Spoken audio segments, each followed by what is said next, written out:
thank you for organizing this open debate on Middle East today, which comes at a crucial time. India is deeply concerned at the deteriorating security situation and large-scale loss of civilian lives in the ongoing conflict. The mounting humanitarian crisis is equally alarming. The escalation of hostilities in the region has only exacerbated the dire humanitarian situation and has once again underscored the fragile nature of the ceasefire. The 7th October terror attacks in Israel were shocking, and we condemn them unequivocally. Our Prime Minister was one of the first global leaders to have conveyed his condolences for the loss of lives and prayers for the innocent victims and their families. We stood in solidarity with Israel at their moment of crisis when they were facing these terror attacks. Mr. President, we have also expressed deep shock at the tragic loss of lives at the Al-Hali Hospital in Gaza, where several hundreds of civilian casualties have occurred and thousands injured. Our heartfelt condolences to the families of the victims and prayers for speedy recovery of the injured.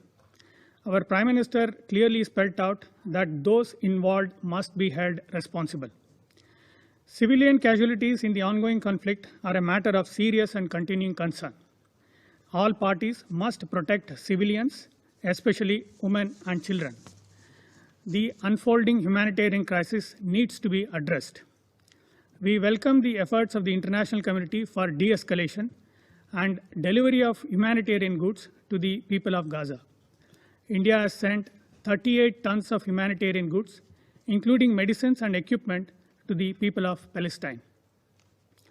We also urge the parties to work towards creating conditions necessary for peace and for restarting of direct negotiations, including through de-escalation and eschewing violence.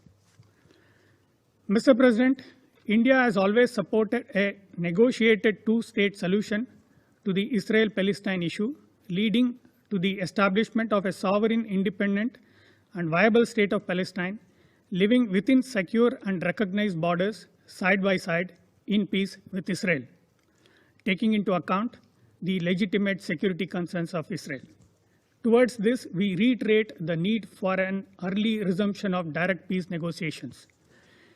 We also continue to support the Palestinian people through our bilateral development partnership, which covers a wide range of sectors, including health, education, women's empowerment, entrepreneurship, and information technology. We are also supporting grassroots Palestinian institutions in their developmental initiatives. We have supported UNRWA over decades for its humanitarian services. In these challenging times, India will continue to send humanitarian assistance to the people of Palestine.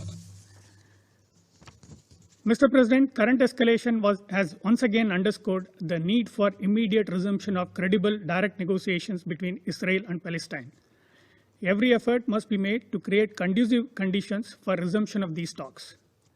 We welcome all efforts of regional and global players aimed towards restoring normalcy. To conclude, let me reaffirm India's firm commitment to achieving a just, peaceful, and lasting solution to the Israel-Palestine issue. Mr. President, before I end, there was a remark of habitual nature by one delegation referring to union territories that are integral and inalienable part of my country. I would treat these remarks with contempt they deserve and not dignify them with a response in the interest of time. I thank you.